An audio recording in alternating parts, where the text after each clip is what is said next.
Whoa, what's up, party people? My name is Sunny Ray. This is the Sunny Ray Show. We have yet another awesome day of amazing guests. My first guest, today's guest has built a career at the intersection of investing, community, and big ideas with 4 careers, 3 funds, and even a bus tour behind him. Starr is the force behind the Venture Atlas, the parent platform bringing together his work across ventures and investment. Wolf, welcome to the show. Good morning, Sonny. Thank you for having me. Yeah, it's nice to have you here. So, what is the Venture Atlas, and I guess what problem are we trying to solve with it? Yeah, so the Venture Atlas is our network of venture funds that work together. The problem that we're solving is that venture capital and angel collectives are amazing resources to help grow businesses, concepts, and communities. However, traditionally, it's very limited on who's able to access it, who's able to work on it. And so our whole mission is to make it more available for individuals to participate and for different kinds of businesses to get funded. That's super interesting. So Wolf, let's slow it down a bit. I'm very curious about you had a very illustrious career, to say the least. You've had 4 distinct careers, right? What connects them all? They've all been very, very different. I would say the through line of connecting them is just each one has taught me more about how to work with people, how to grow community and connections. And just one after another, I've continued to just learn and grow and adopt more phenomenal people from all walks of life into the networks to see how I can help support them. And what led you from kind of like operating and building communities into now investing? Yeah, so my first career was very blue collar. We had construction companies, asphalt, seal coating, Christmas lights. And it was wonderful because I could take my friends from the inner city up to the burbs. They could make a whole lot of money, learn soft skills, learn hard skills. And as a late teen, early 20 something, uh, it was a whole lot of work, but it was a lot of fun. And then when I had my startup, we connected small businesses with the community. So it was just taking what I was able to do as a few dozen person team and taking it to hundreds of businesses and tens of thousands of consumers. And then when I was throwing events, it was great because I could grow community through booze and bands and get tens of thousands of people together, um, which eventually led me to getting into investing so that I could support other people's dreams and tie all those dots together. Oh wow, that's super inspiring. And like, what has each kind of like chapter of your career taught you about spotting opportunity? It's mostly just taught me to think in different ways. So I'm now at a point where I'm self-aware enough to understand where my strengths and my weaknesses are. That's something I don't think I had in my early 20s, where I thought I had what we now call the entrepreneur disease, where we believe that we are the best at doing all these different things, when in reality, and what I teach to my founders now is you want to surround yourself with people who are complementary so that you're not burning all of your calories trying to do things that aren't best suited for you. Yeah, that really resonates. I think most entrepreneurs spin their wheels trying to be, everything. And so why did you create kind of like multiple funds rather than just like one broad vehicle? Yeah, so we ended up putting together this bus tour to really learn venture, to learn different ecosystems and partnerships. And the first fund was built because there was not a fund specifically for the LGBTQ plus community. There were great funds that were operating for different communities that didn't have the access, but there was none specifically for that sector. And I'm a product of the neighborhood of Columbus, Ohio. And so I met with some of my partners and I said, okay, I see an opportunity. And we partnered with a group called Gangels out of New York, which is a phenomenal partner. They do a ton up in Canada. And we structured this fund. We raised it $50,000 at a time, which is not how I necessarily would recommend raising a first fund, but they're 20 of our best partners ever. Then when it came time for a second fund, we didn't need to create a second LGBTQ plus fund because there were other ones which were popping up and were doing amazing jobs across the country and beyond. And one of our investors called up and said, "Hey, I really want to do a fund for impact-driven businesses throughout the state of Ohio." And so we put our heads together on it. We brought in some family offices, some major partners, and that's how we got to our second fund. Oh, wow. That's really interesting. And how do the mandates or kind of like the purposes of your three funds differ? Yeah, so the Pride Fund in and of itself is a national fund where we're just focused on how do we support this community that traditionally has struggled to raise dollars because of so many different issues. And our second fund is specifically focused in the state of Ohio, and then our other funds are more broad. But what connects them all is that we match social return on investment along with traditional return on investment. And we measure how they're able. Sorry, I had like a weird AI thing go off and lose its mind. I'm going to kill it. Keep going, Wolf. I apologize. No. It's the future. This happens. We have three general rules with every company we invest in. The first is we have to be able to provide value above just our dollars. If we meet with the founder and they say, "Just give me the money, that's all I need, I've got the rest figured out," we know that that's a company which we're not going to be able to help succeed in. So it might be a great company, we're just not the right partners for them. The second is it has to be truly venture scalable. So we can't change anything if we don't get good returns. And so we need to invest in the companies. We love our brick and mortars. I built my second career around them. The coffee shops, the Pilates studios, all these other groups are great. They're just not a venture scalable set of companies. And the third is I have to be able to explain it to our kids.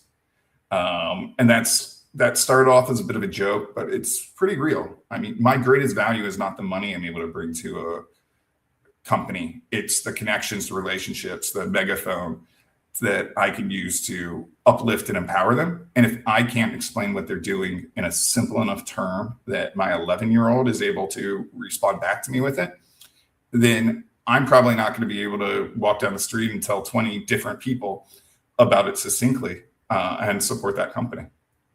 Mm-hmm. Got it. And what kinds of founders or companies are most compelling to you today? We've got such a great swath of companies within our portfolio. We have media companies, we have heavy technologies, we have some medical, we have some SaaS platforms. It really runs the entire gamut. We have this organic tampon company, which gives away free tampons throughout the world as part of their whole system. And I'm so proud of that founder. And then 10 minutes later, I'm talking to a hydrogen car company. And so I really love being able to meet with all of these different founders and all these different universes and still find the through lines to connect them. And what patterns do you see in exceptional early stage founders?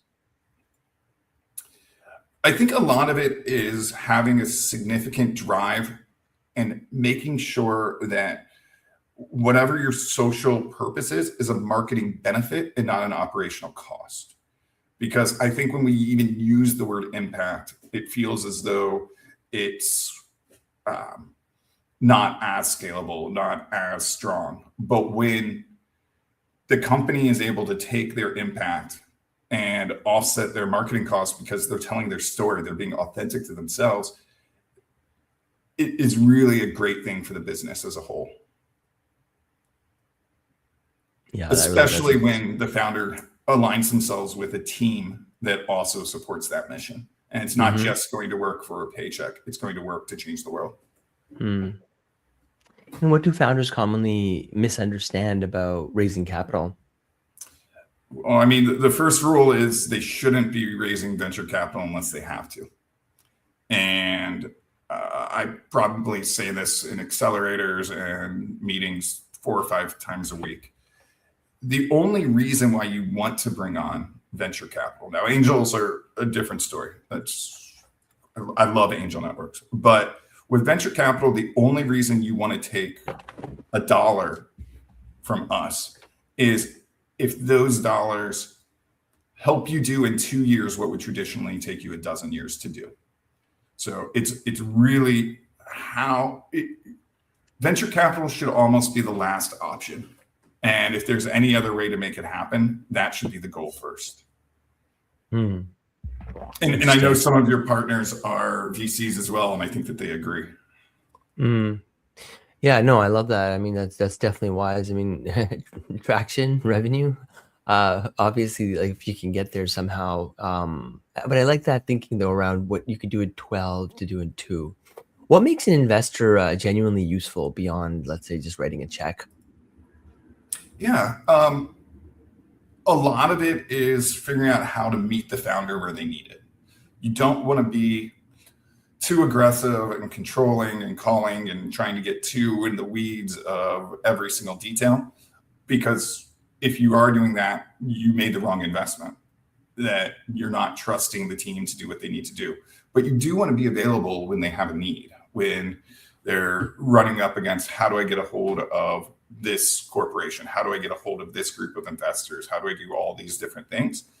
And so the value add is setting the expectations at the beginning of the relationship when everyone's fresh and new, and then standing up for what you commit to.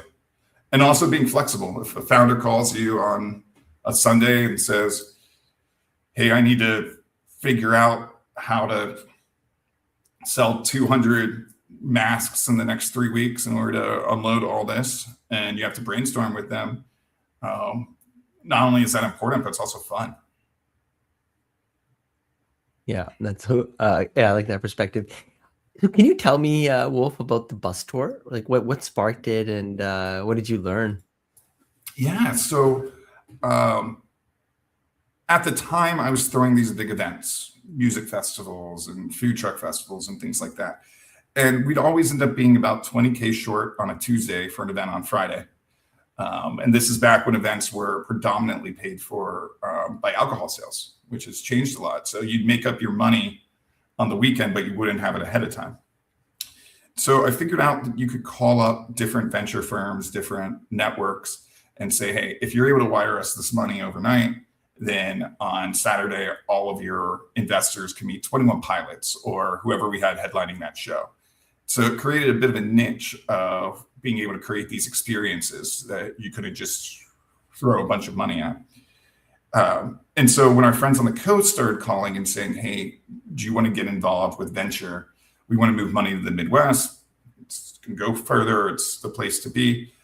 I talked to my mentors and they said, do it your own way. Don't go after our LPs, and use your community to help make these connections. So I'd load up a bus in Columbus with a bunch of founders, investors, and other fun people that represent the city. We would then drive that up to Cleveland. We'd rent out an old art studio, and we'd fill that with their founders, their investors, and other people in the ecosystem. Then we do what we call radical collaboration, where one person from Columbus would talk, one person from Cleveland would talk. They both tell their stories, learn to work together. A month later, a bus from Columbus and a bus from Cleveland would go to Detroit. So we ended up doing 19 of these events in 21 cities. They kept getting bigger. And yeah, it was a great tour, and it included South by Southwest, but almost everything was throughout the Midwest. Wow. And how did being kind of like on the ground change your view of the startup ecosystem? Yeah, I learned so much from each city. So what we would do is we do the event once a month, Hmm. and in the off weeks, my partners and I would go to that city, and we'd each have a different role. My role was to find the venue, find the startups. My partner's role was to wear a tie and go and meet with all the corporates and get the thing sponsored. And each city operated with some things which were very consistent.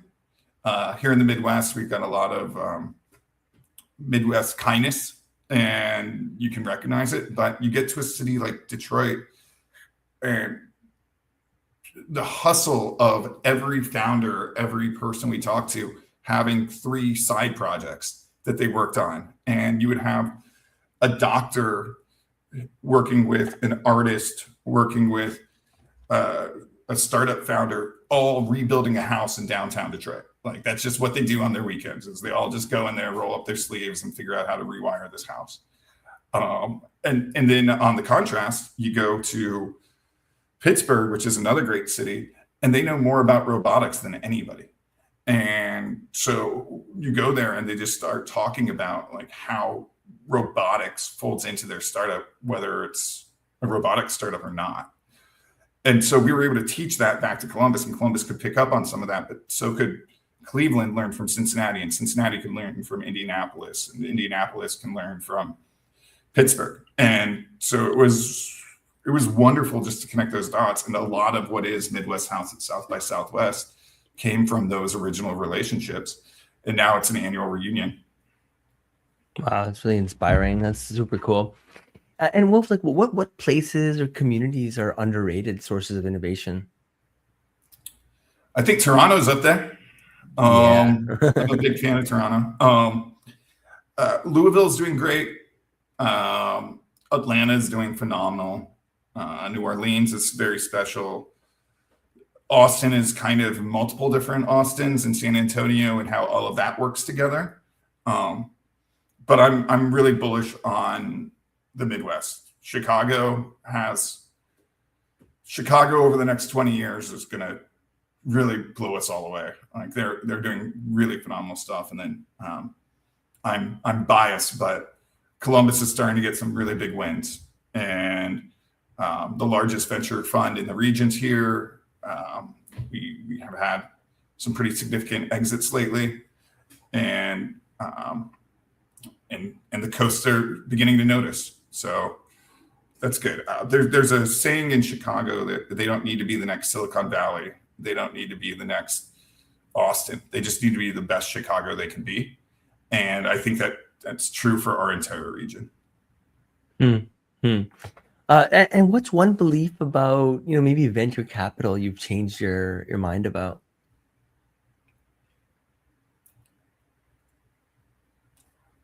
I think what I've learned is there's a saying in the family office world where if you meet a family office, you've met one family office, which means that everyone is different. Nothing is the exact same, although it's perceived that they're all lumped together. That is mostly true for venture capital. And I think that before I got into the industry, we all had like one view of what this little sibling to private equity was. But the funds are all completely different. We have partners that are creating brand new systems for how the economics of it work. We're having partners who are doing it in a traditional way, but investing in non-traditional companies. AI has changed everything. And I think that's true for all industries, but it has greatly changed in the course of my 7 years in this career. How so? Just curious if you had to, I don't know, maybe list off a couple bullet points. Yeah, it's everything from the way we receive deals. You used to be able to tell when someone bought a list and just blind emailed every single VC they possibly could. Now it's much more tricky to cut through the clutter and figure out who the companies are that are really looking, because you could type in, find me every VC that's invested in healthcare, and put together a customized email for them. And within a minute, you can hit up 20,000 people. And it's hard for us to be able to tell if the person did the work, if they are a good fit, if it is, or if they're just throwing spaghetti at the wall, which is not the ideal approach, but it is much tougher now to go through that system. To the greatness of it, where we have companies that are not having to do another round because they can scale up 10 times what they could by utilizing AI when they didn't think that was going to be an option. So they'd have raised a couple years ago and then had the ambition, okay, we're going to need another 100 people. And so we'll need to raise more money for that. And then suddenly they don't need that extra 100 people. Maybe they need 20 higher paid people to manage the program. And then that allows them to scale further faster. Yeah, it's what a time to be alive. How do you build kind of like real investor founder community, not just kind of like a network? Yeah. So when we first started, we were really focused on that, on how do we build our community, the Venture Atlas community. But over the last few years, we've realized that we don't need to be the owners of that community. We can work with other groups that are doing phenomenal in connecting that, and then we can support them. And we can bring our founders, our investors, our partners onto those different projects. There are groups like Logic Tree, which are a virtual one. There are ones like Midwest House, which is an in-person one with several events a year. These different communities offer a lot more for our founders to be brought into than if we just kept our founders into a silo. Got it. Like that approach. But it took us a while to figure that out. We definitely spent a lot of calories thinking that we had the answer when we realized we didn't. And what do you look for when assessing a market that others may, overlook? I personally like to just dig in and visit, get to know, work with the different leaders, go on listening tours. It's my favorite thing to do. It's to just be quiet, show up somewhere and hear someone brag about what they're working on. And even if I never end up in that market, I can still tell their stories and support them and their teams. Got it. So, and then how has your investment lens changed over time? I think I've just learned more about which partners I want to have for 10, 15 years. Because that's really what the relationship in making an investment is you other people give us funds, we give those funds to the company, and then we work with that company for the entire life of the fund. And with our first fund, we got to know our founders, but we weren't as engaged on we were trying to have them fit our model instead of us fitting their models. With our second fund, we were much more intentional with how does this company work? Do they want to send us a monthly report? Do they want to meet with us every other week? Do they only want to talk to us once a quarter? And so that's evolved significantly. And it's helped. Interesting. And what should founders do before they ever, start outreach to investors? They should make sure they know why they need funding, what they're going to do with it, and they should know who they want to partner with. A company that reaches out blindly, that just says, hey, I heard you like investing into companies that XYZ, they probably are doing that to everybody. And not all money is the same. You want to find that partner, that investor who aligns with your goals, who aligns with your personality. Just like you would with a lawyer. You want to make sure that whoever you're working with is someone who you want to work with. And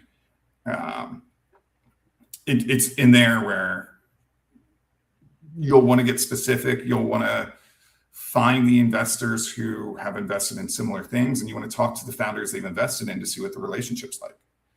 And there are bad actors that can come out, and you want to know who you're talking to before burning a lot of your energy and a lot of their energy on something that's a mismatch from the start. Yeah. And what would success for the Venture Atlas look like over the next few years? Just continuing to be able to grow and support more founders, expand our work, and get more wins for the groups between the coasts that are doing great work.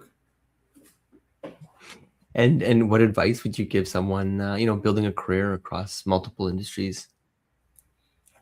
Just to keep your options open and to keep listening and learning and seeing what's next.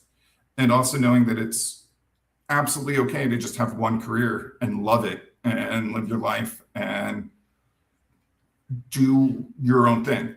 But if something else calls to you, if it's a option, just make sure that when you're transitioning, you're empowering and uplifting the next generation of whatever that industry was so that they can make it better rather than having to start from scratch where you did. And last one, Wolf, if I guess listeners remember one thing about the Venture Atlas, what should that be?